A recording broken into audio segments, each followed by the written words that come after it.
10 ஆண்டுகளுக்கு மேலாக திராவிட முன்னேற்றக் கழகத்தின் தலைமையிலான மதசார்பற்ற முற்போக்கு கூட்டணியில் நாம் இடம்பெற்றிருந்தோம்.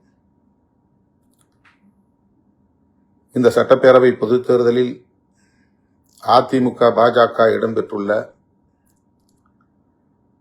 அந்த கூட்டணி வெற்றி பெற்றுவிடக்கூடாது, ஆட்சி அமைத்துவிடக்கூடாது என்பதை மட்டுமே நாம் ஒரு இலக்காக வைத்து தேர்தல் பரப்புரைகளை மேற்கொண்டோம். தீவிரமாக அவர்களை எதிர்த்து களமாடினோம்.